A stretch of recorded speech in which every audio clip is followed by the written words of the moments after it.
warahmatullahi wabarakatuh. Halo Sisma Fams, welcome back to Sisma TV with me Iva Yuan. This is Sisma News. Alhamdulillahirabbil alamin wassalatu wassalamu ala asyrofil anbiya'i wal mursalin sayyidina wa maulana Muhammadin wa ala alihi wa sahbihi ajma'in, amma ba'd. Sisma News today is ready to serve you the hot information from Sekolah Sabilillah.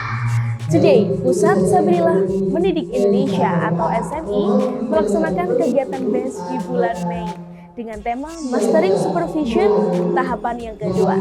Di sini para peserta akan belajar bagaimana menjadi penjamin mutu pendidikan bagi sekolah dan yayasan masing-masing. Ingin tahu seperti apa tips and triknya? Watch this video. Check this out.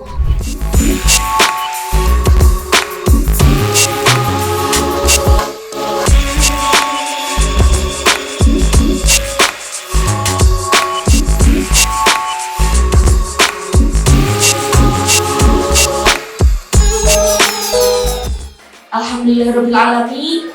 Di pagi yang mulai cerah ini kita diberikan kesempatan oleh Allah Subhanahu wa Ta'ala untuk melanjutkan kegiatan BES atau Be Excellent School by Training hari ini dan dapat sama-sama berkumpul untuk dapat belajar bersama. Shalawat and salam may always be upon to our Prophet Muhammad SAW, the best figure in this universe. Bapak Ibu yang kami hormati, marilah kita awali acara hari ini dengan membaca Ummul Quran. Semoga Allah meridhoi segala aktivitas kita pada pagi hari ini. Al-hadiniyah wa ala kulli niyatin sholihah bi syafaati Rasulullah sallallahu alaihi wasallam. Al-Fatihah. Awali The Excellent School edisi terakhir pada tahun pelajaran 2024-2025 ini dengan membaca istighosah ijazah dari Kiai Muhammad Hasan yang kita baca dan biasanya kita patungkan untuk memulai pembelajaran sekaligus untuk memulai beberapa kegiatan yang dikhususkan untuk semoga seluruh hajat kita di lembaga pendidikan diberikan kemudahan oleh Allah Subhanahu wa Ta'ala, diberikan kelancaran dan keberkahan sekaligus juga kebermanfaatan untuk hidup kita di pribadi masing-masing.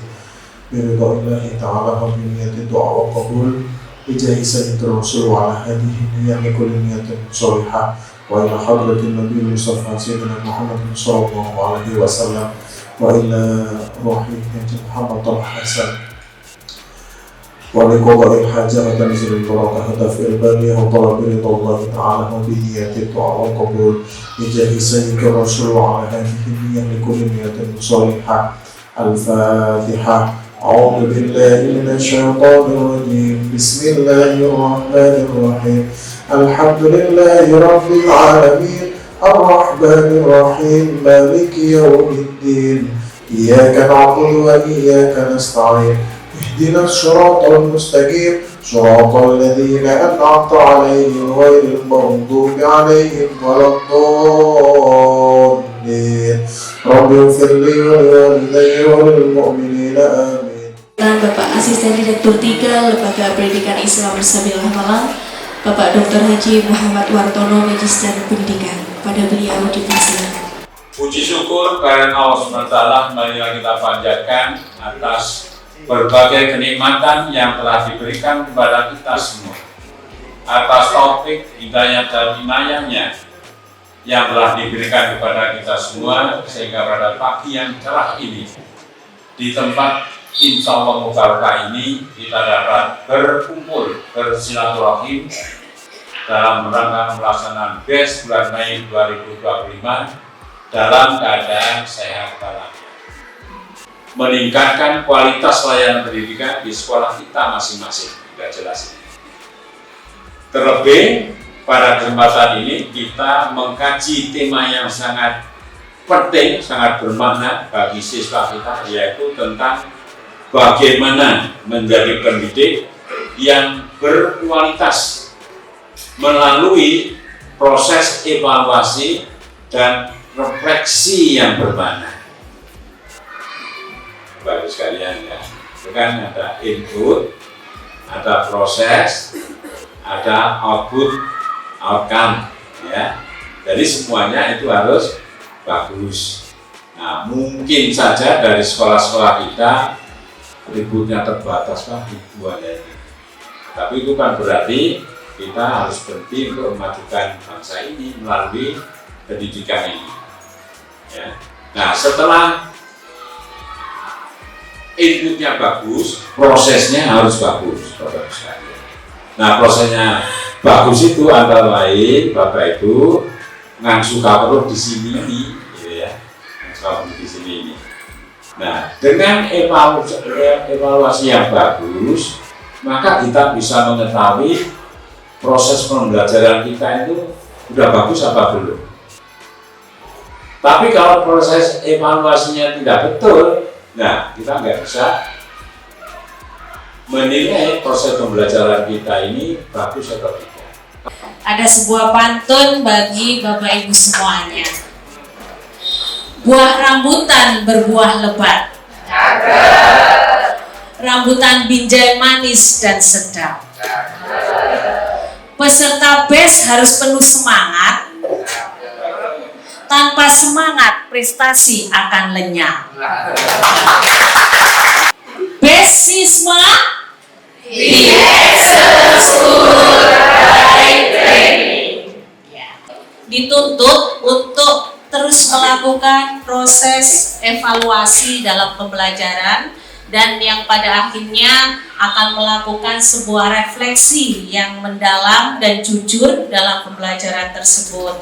Karena kedua hal ini yaitu evaluasi dan refleksi ini menjadi fondasi penting ya dalam sebuah pembelajaran ya. Jadi nanti kita akan bisa mengetahui bagaimana proses pembelajaran kita berhasil dengan baik kalau evaluasi dan refleksi yang kita lakukan juga hasilnya baik ya. Jadi kedua komponen ini seperti sebuah mata uang ya, sebuah koin mata uang yang saling berkaitan satu sama lain. Nah, pada pagi hari ini sebuah kesempatan yang luar biasa, kita akan bersama dengan narasumber yang memang kompeten di bidangnya ya. Jadi bersama dengan Ibu Evi Yulistia, beliau sudah berkecimpung di dalam asesmen dan rekognisi LPI Sabilillah Malang ya. Nah, sebelumnya saya ingin menampilkan sebuah foto pematik terlebih dahulu ya. Coba. Assalamualaikum warahmatullahi wabarakatuh. Terima kasih kesempatan yang diberikan. Apa yang kita lihat di depan ini sebenarnya kurang pantas kalau kita sajikan dalam soal. Ya. Sebisa mungkin soal atau narasi berita atau mungkin berupa gambar dan lain sebagainya ini yang tidak mengandung unsur pornografi, khilafiyah atau hal-hal yang kira-kira justru berdampak negatif sehingga murid kita sebisa mungkin kita mengambil gambar sumbernya jelas namun ini masih dalam koridor sesuai dengan karena kita ini kan membuat kartu soal ya, jadi kartu soal tersebut nanti dibikin soal ini harus diteliti ulang kira-kira itu menjadi masalah atau tidak. Nah, bisa jadi soal yang dibuat ini pihak sekolah harus diupayakan ada tim verifikasi ya. Berarti menandakan lembaga tersebut ini sudah lolos ini kontrolnya kurang sehingga paling tidak dengan adanya verifikasi ini akan menilai soal ini layak apa tidak disajikan pada siswa. Yang pertama saya kira hampir kita semua sama bahwa soal sebelum dicetak itu kita sudah menganalisis kisi-kisi dari mata pelajaran dan sudah diberi verifikasi seperti di SMP Hasyim Asy'ari sama saya kira dan diverifikasi juga kebetulan kami ada dari Ma'arif Kabupaten Sidoarjo sehingga soal ini benar-benar ditinjau kembali. Apakah soal ini layak atau tidak? Apakah soal ini sesuai dengan yang diajarkan, sesuai dengan KD dan KI-nya? Lalu menanggapi fenomena yang ada, saya tidak tahu apakah itu benar atau tidak, tapi kayaknya hal yang mustahil. Pada fenomena guru diduga memberi soal ujian gambar dari pelaku sendiri, karena tetap saja di situ ada batas untuk mengeluarkan soal mengenai sistem koordinasi atau sistem reproduksi pada manusia. Di tingkat SMA, SMP, SD itu tentu saja beda. Saya kira itu saja. Saya hari ini men-share ulang apa yang sudah saya pelajari, kemudian pengalaman saya selama di LPI menjadi kasih pengukuran dan rekognisi. Mohon izin untuk evaluasi dan refleksi pembelajaran sebagai alat pengembangan profesional kita sebagai guru.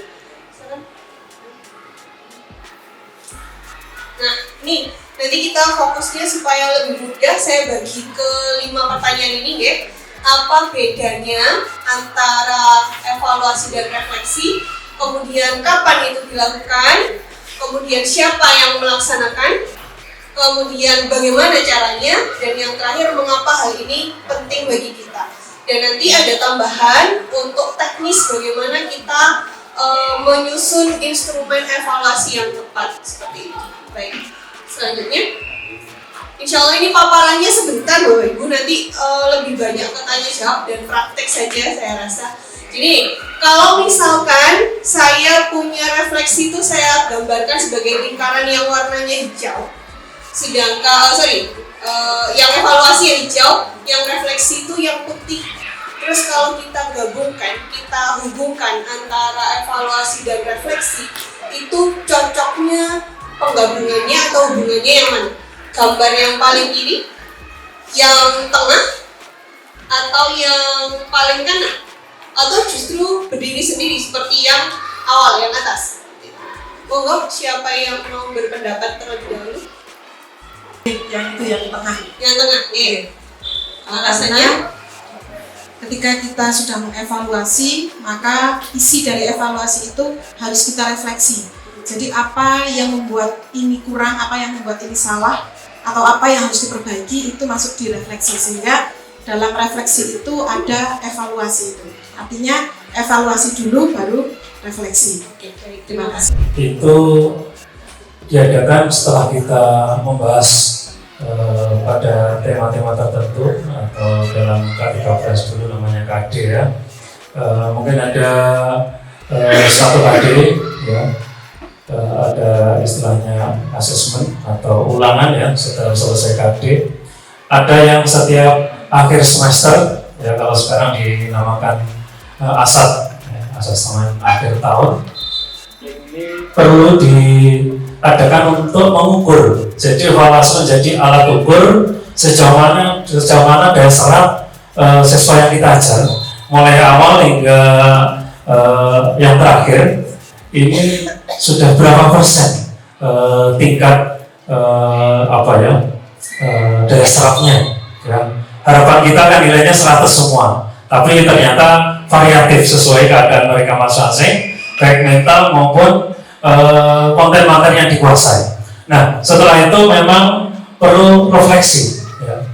Nah, refleksi ini akumulasi dari sekian, kalau kita ingin merefleksi tiap bab misalkan ya, ini juga bisa ya, atau secara akumulasi satu semester itu ya, bisa dalam bentuk prosesnya itu, atau dalam bentuk evaluasi setelah kita mengetahui sejauh mana daya serapnya tadi, sehingga ada refleksi di situ program bahan.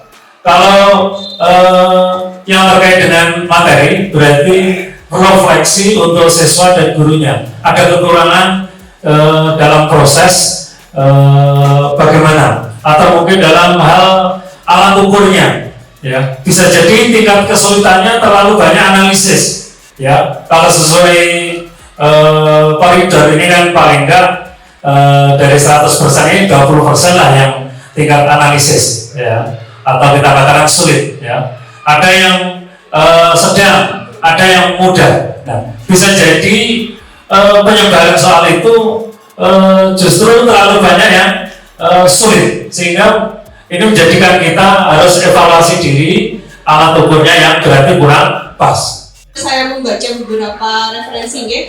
Evaluasi itu adalah proses yang sistematis dan terencana untuk mengumpulkan data tentang hasil belajar siswa, menganalisis data tersebut, dan membuat penilaian terhadap pencapaian tujuan pembelajaran. Sedangkan refleksi itu adalah proses mengkaji ulang dan merenungkan pengalaman atau pembelajaran yang telah dialami untuk memperoleh pemahaman yang lebih mendalam dan berkembang. Nah, jadi kalau dari definisinya Pak, yang paling pas yang tengah, kanan atau kiri Bapak?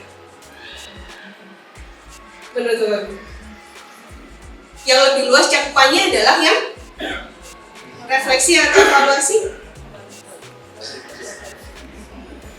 Yang evaluasi atau refleksi? Yang lebih luas cakupannya adalah refleksi. Jadi betul tadi bahwa evaluasi itu pengumpulan datanya, kemudian pembuatan kesimpulan. Oh, ternyata nilainya belum maksimal, daya serap materinya belum maksimal, dan seterusnya. Lalu direfleksikan apa yang salah, apa yang harus diperbaiki, apa yang bisa dilakukan oleh guru untuk memperbaiki proses pembelajarannya, dan seterusnya, supaya hasilnya sesuai yang kita harapkan. Berarti yang paling pas itu yang tengah, karena sudah ada yang jawab betul, berarti materinya selesai. Sudah. Oke, ya sudah. Lanjut dulu Bapak Ibu, ya. Nah, ini dalam pembelajaran itu sebenarnya langkahnya itu ada 3. Yang pertama perencanaannya, kemudian pelaksanaan prosesnya, dan yang terakhir adalah evaluasi pembelajarannya. Pertanyaan saya, kapan kita melakukan evaluasi dan refleksi? Monggo yang belum pernah memegang mikrofon bisa berpendapat, silakan.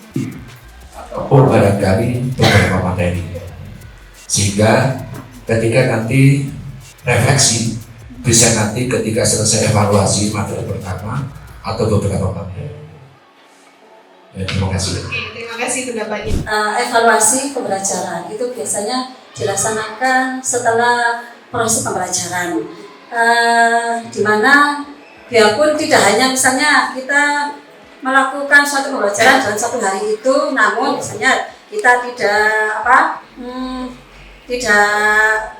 selesai pembelajarannya, misalnya untuk 1 harian lagi, 1 hari minggu depan gitu, nanti bisa dilaksanakan evaluasi berupa ulangan harian atau mengerjakan suatu tugas asesmen yang lain, penilaian yang lain berupa penilaian otentik ataupun tulis juga bisa. Nah, untuk yang refleksi itu selesai pembelajaran biasanya pada waktu kegiatan penutupnya kita melakukan suatu refleksi setelah pembelajarannya sebelum dilakukan suatu kayak asesmen gitu. Asesmen kan ada 3, asesmen formatif, asesmen sumatif, sama asesmen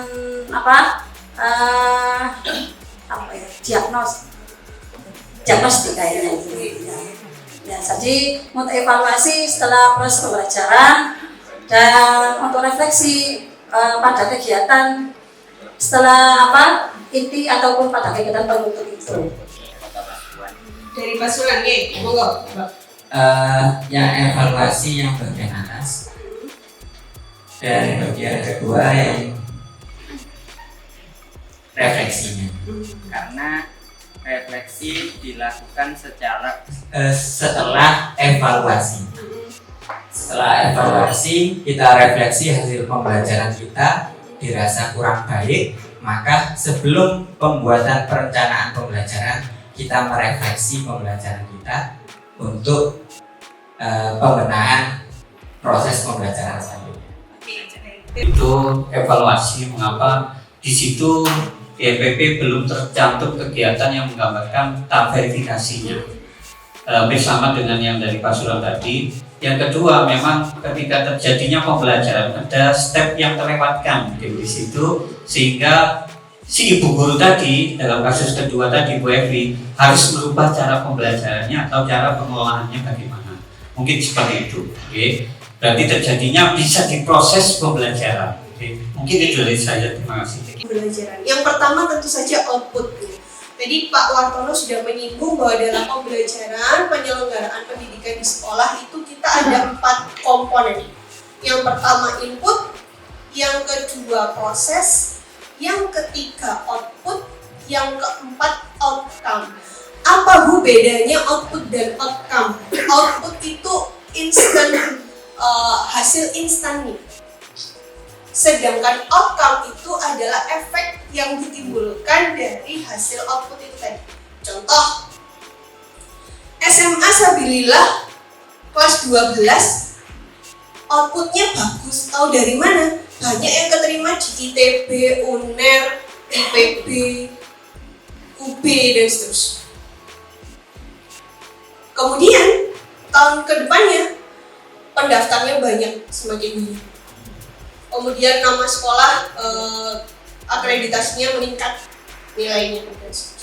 Jadi outputnya tadi itu hasilnya, hasil instannya, sedangkan outcome-nya itu adalah efek yang ditimbulkan untuk sekolah itu sendiri.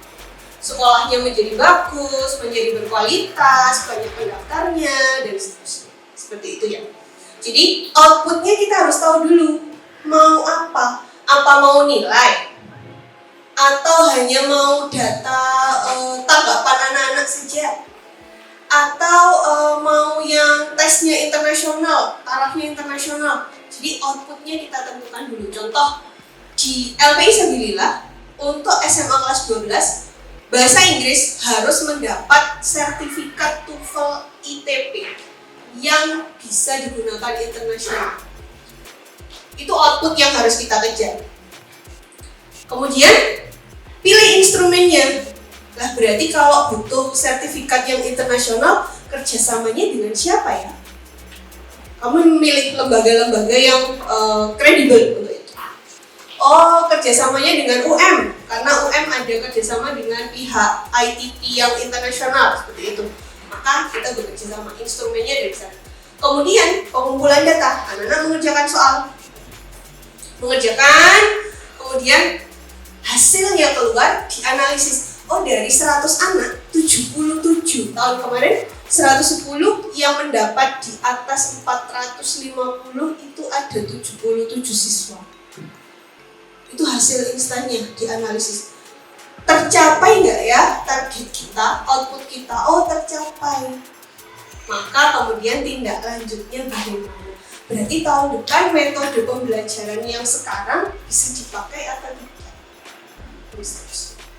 Gitu ya. Jadi outputnya harus ditentukan dulu, maunya apa dulu, kemudian pilih instrumen yang sesuai, kemudian kumpulkan datanya, kemudian analisis, dan rencanakan tindak lanjut untuk perbaikan ke depan.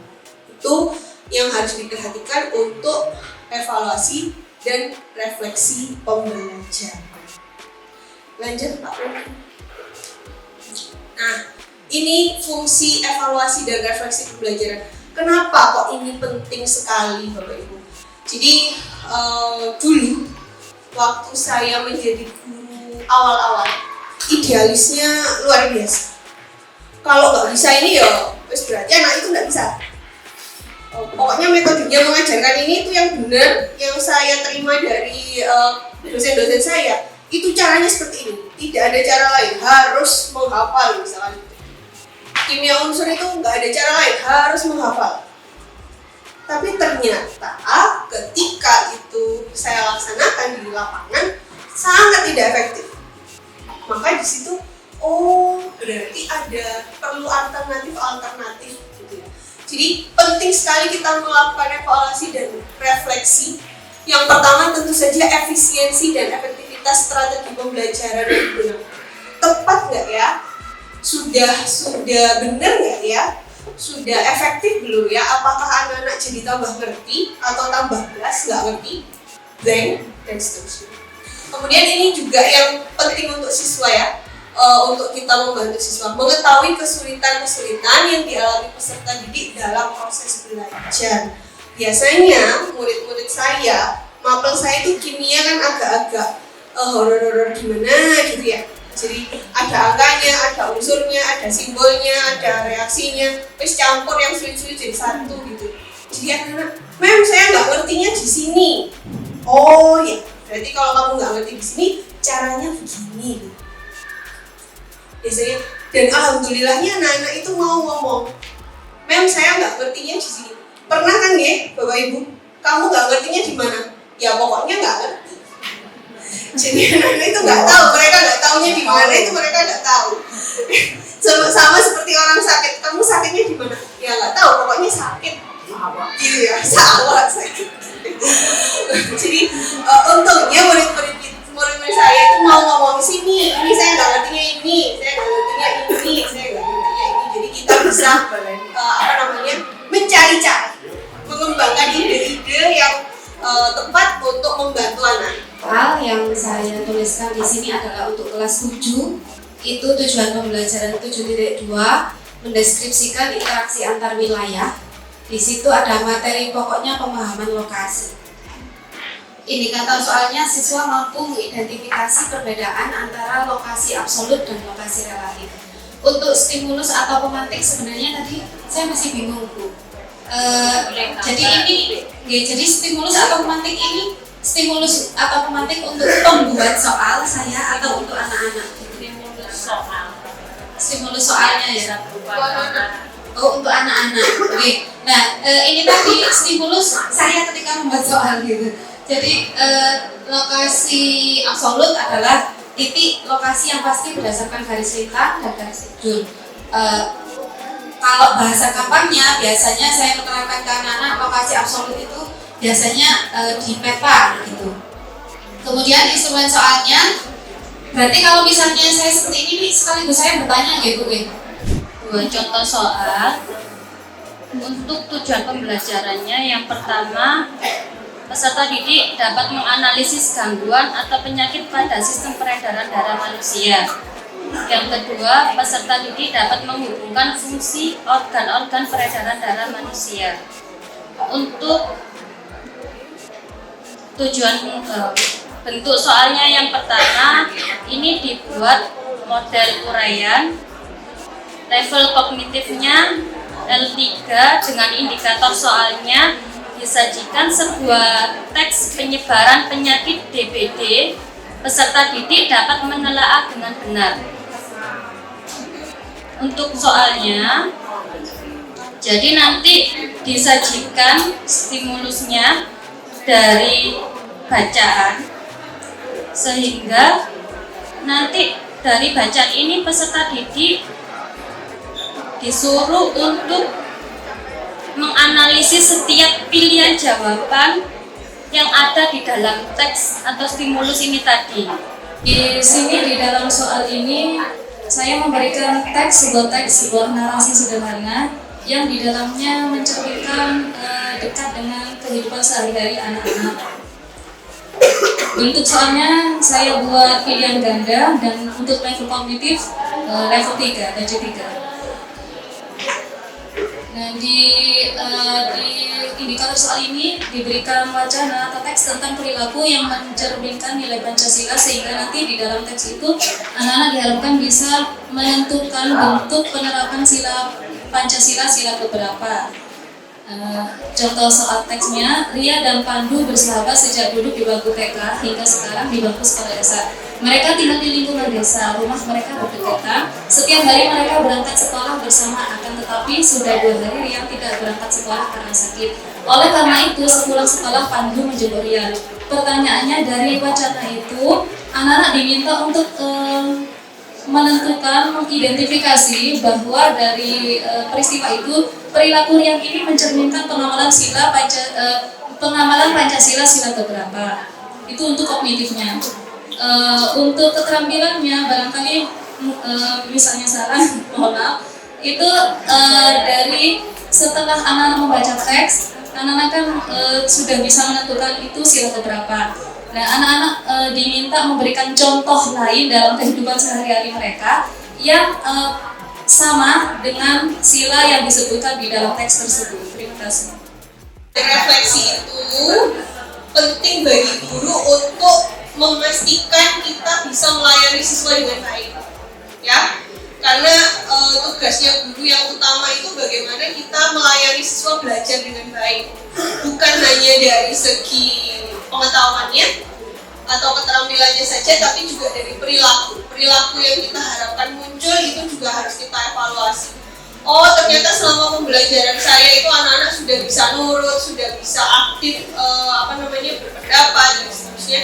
Itu kita juga harus perlu evaluasi dan refleksi. Dan mohon izin, refleksi itu tidak hanya untuk kita, tapi anak-anak juga harus kita ajarkan, ya, sedikit demi sedikit kita ajarkan. Bagaimana, apa yang kamu kuasai selama pembelajaran ini apa? Yang belum kamu paham apa? Kenapa kamu belum paham? Terus bagaimana rasanya ketika kamu sudah bisa? Dan seterusnya. Jadi mengajarkan metakognitif istilahnya, ya, berpikir metakognitif ke anak-anak itu juga penting melalui evaluasi dan refleksi. Dan mohon izin, semoga setelah kita belajar evaluasi dan refleksi dan bagaimana kita mensiasati anak-anak yang nilainya rendah, kemudian anak-anak yang prestasinya itu di bidang-bidang tertentu yang tidak berhubungan dengan akademik misalkan, itu kita tidak lagi ngaji, tapi kita memastikan bahwa penilaian kita itu memang sesuai dengan kemampuan anak-anak, ya. Itu Gus, terima kasih. Assalamualaikum warahmatullahi wabarakatuh. Assalamualaikum warahmatullahi wabarakatuh. Saya Ahmad Fauzi dari Ketua LP Ma'arif MBC Lokwaru. Saya sempatkan hadir untuk mengikuti workshop ini, dan alhamdulillah setelah saya ikuti, materi ini sangat mendukung profesionalitas seorang guru, sehingga materi yang disajikan tentang bagaimana mempersiapkan pembelajaran, memproses, yang hari ini terkait dengan materi evaluasi, bagaimana membuat alat ukur tes kepada siswa yang berbasis literasi numerasi. Ini sangat penting disosialisasikan, ya, agar murid kita secara kualitas menjadi anak bangsa betul-betul meningkat kualitasnya. Dan ini terima kasih, sapilillah, terus berjaya, semangat untuk melayani umat demi majunya Indonesia melalui profesionalitas dari sisi gurunya. Terima kasih. Wassalamualaikum warahmatullahi wabarakatuh.